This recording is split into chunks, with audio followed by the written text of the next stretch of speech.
আসসালামু আলাইকুম everyone, welcome back to my channel. আজকের পর্বে করে দেখাবো নোপেল চিতই পিঠার রেসিপি। আশা করছি আজকের রেসিপিটাও আপনাদের কাছে অনেক বেশি ভালো লাগবে এবং উপকারে আসবে।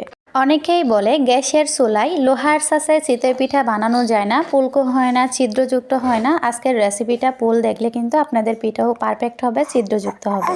একটা পরিষ্কার বোলে নিয়ে নিচ্ছি মেজারমেন্ট কাপের 2 কাপ চালের গুঁড়া, দিয়ে দিচ্ছি 1 টেবিল চামচ বেকিং পাউডার আর স্বাদ মতো লবণ।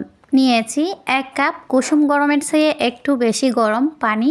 এখন আস্তে আস্তে চালের গুঁড়াতে অল্প অল্প পানি ঢেলে একটা ব্যাটার তৈরি করে নিতে হবে।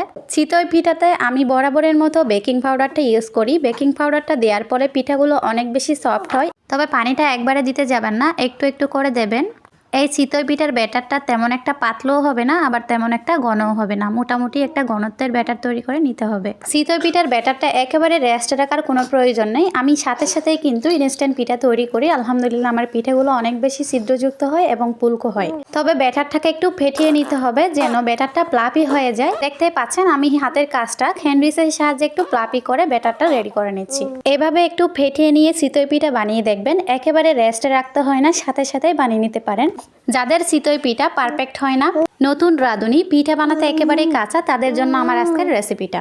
আশা করছি আমার আজকের চিতই পিঠার রেসিপিটা আপনাদের কাছে অনেক বেশি উপকারে আসবে। কথা বলতে বলতে আমার পিঠার ব্যাটারটা সম্পূর্ণ রেডি। এখন একটা চুলায় লোহার ছাঁচ বসিয়ে দিয়ে প্রিহিট করে নিচ্ছি। অল্প একটু তেল ব্রাশ করে দিচ্ছি। এভাবে তেল ব্রাশ করে দিলে ছাঁচে একটা পিঠাও লাগবে না, একবারে সুন্দরভাবে পিঠাগুলো উঠে আসবে। তবে পিঠার ব্যাটার ছাঁচে দেওয়ার আগে ছাঁচটা সম্পূর্ণভাবে গরম করে নিতে হবে। দেখতে পাচ্ছেন ছাঁচটা সম্পূর্ণ রেডি, ধোঁয়া উঠতেছে। এই পর্যায়ে আমি পিঠার ব্যাটারগুলো আস্তে আস্তে দিয়ে দেবো। পিঠার ছাঁচে ব্যাটারটা একদম সম্পূর্ণ ফুলফিল করে দেবেন না, হালকা একটু জায়গা রেখে ব্যাটারগুলো দেবেন, তাহলে কিন্তু আপনার ব্যাটারটা ফুলে দ্বিগুণ হয়ে যাবে আর পিঠাটা সুন্দরভাবে হতে পারবে। সম্পূর্ণ ছাঁচায় পিঠার ব্যাটার দেওয়ার পর 5 মিনিটের মতো আমি হিট করছি। তবে কিছুতেই চুলার আঁচ নাড়াচাড়া করা যাবে না, একেবারে হাইও করা যাবে না, মাঝারি আঁচে পিঠাগুলো বানিয়ে নিতে হবে। দেখুন 5 মিনিট পর আমি ঢাকনাটা খুলেছি। পিঠাগুলো দেখেন একেবারে টইটম্বর পুলকু পুলকু হয়ে গেছে। দেখতে পাচ্ছেন কত সুন্দরভাবে হয়ে গেছে পিঠাগুলো, একেবারে ছিদ্রযুক্ত। আলহামদুলিল্লাহ পারফেক্ট চিতই পিঠা।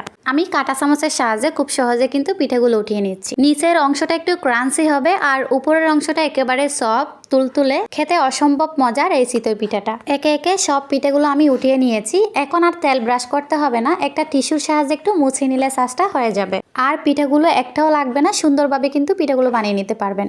একইভাবে আমি সম্পূর্ণ পিঠাগুলো বানিয়ে নিচ্ছি। চিতই পিঠা বানানো কোনো ঝামেলার না। যাদের পিঠা কাঁচা থেকে যায়, ফুলে না, আমার আজকের সম্পূর্ণ রেসিপিটা একবার হলো ট্রাই করে দেখবেন। এভাবে পিঠা তৈরি করে ভর্তা কিংবা দুধের সরের মধ্যে ভিজিয়ে রেখো সারা রাত, সকালবেলা খেতে পারেন। এটা অনেক বেশি মজার হয়।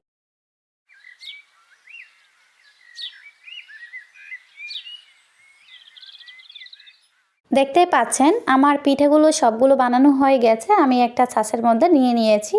দেখুন পিঠাগুলোর লোকটা কতটা সুন্দর আসছে। আমার কাছে এরকম গরম গরম চিতই পিঠা দিয়ে ধনিয়া পাতার ভর্তা খেতে অনেক বেশি ভালো লাগে। দেখতে পাচ্ছেন আমি একটা পিঠা হাতে নিয়ে ক্লোজ করে দেখাচ্ছি। মাশাআল্লাহ চিতই পিঠাগুলো অসংখ্য ছিদ্রযুক্ত। আমি একটা পিঠা ভেঙে দেখাচ্ছি।